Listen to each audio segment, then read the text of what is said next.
Motivational story. आज जो आपको सोच बदल देगी। आज मैं आप सभी को एक मोटिवेशनल स्टोरी सुनाऊंगा। इस मोटिवेशनल स्टोरी में बहुत अच्छा एक संदेश दिया गया है जो आपको आपके जीवन में बहुत काम आएगा।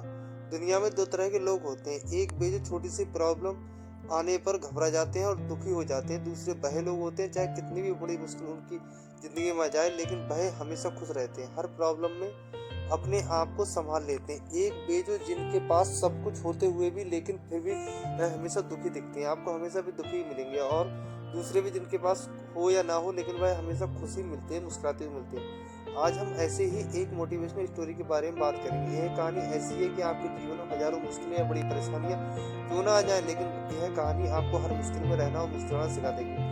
Motivational story. एक फकीर एक देश की यात्रा पर निकला। जब रास्ते में रात हो गई तो एक व्यक्ति का रुक गया।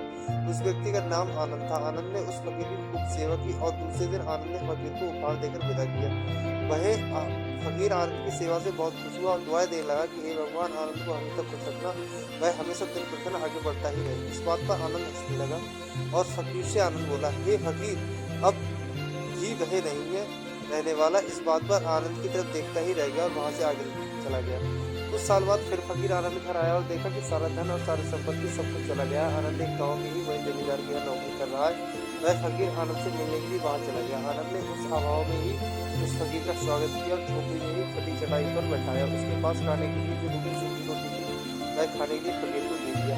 जब फकीर वहां से जाने लगा तो उसकी आंख में आंसू थे और फकीर कहने लगा, भगवान, तुमने यह क्या किया? तो आनंद फिर हंसा और कहने लगा, अरे फकीर, तुम क्यों दुखी हो रहा है? ईश्वर हमें जिस हाल में भी रखे हमें खुश रहना चाहिए, उसे धन्यवाद देना चाहिए। सदा समय एक सा नहीं रहता और इतना ही नहीं, यह नहीं रहने वाला। ईश्वर फकीर सोचने लगा कि केवल भेद से ही फकीर है लेकिन सच्चा फकीर तो तुम ही हो आनंद। कुछ साल बाद फकीर फिर से यात्रा पर निकला और आनंद से मिला और देखा तो देखता ही रह गया क्योंकि सब कुछ बदल चुका था। आनंद अब जमींदारों का जमींदार बन चुका था। उसे मालूम हुआ आनंद जिस जमींदार के यहाँ नौकरी कर रहा था उसकी कोई क्षमता नहीं थी और अपनी सारी संपत्ति और जायदाद आनंद को दे दी।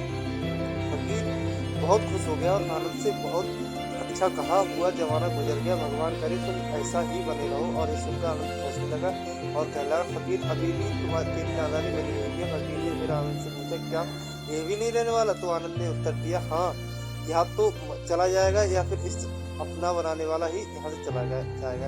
यहाँ पर कुछ रहने वाला नहीं है। अगर कोई चीज सीखती तो बढ़ती है हमारी आत्मा।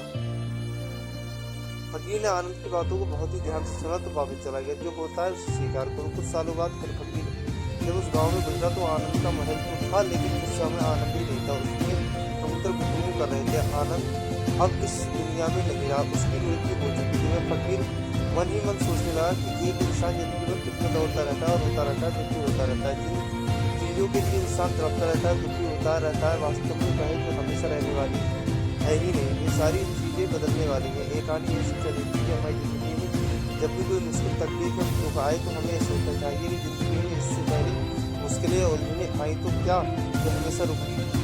जैसे सारी मुश्किलें आकर चली गई वैसे ही ये मुश्किल चली जाएगी, यह भी हमेशा रहने वाली नहीं है। तो आप हमेशा याद रखिए कि जिंदगी में कितना ही बड़ा दुख क्यों ना हो वह हमेशा रहने वाला नहीं है, यह दुख भी चले जाएंगे। एक बार अकबर ने बीरबल से कहा कि बीरबल, आज कुछ ऐसा लिखो जब मैं खुशी में पढ़ूं तो दुख और जब मैं दुख में पढ़ूं तो खुशी हो। तो बीरबल ने लिखा, यह वक्त बीत जाएगा।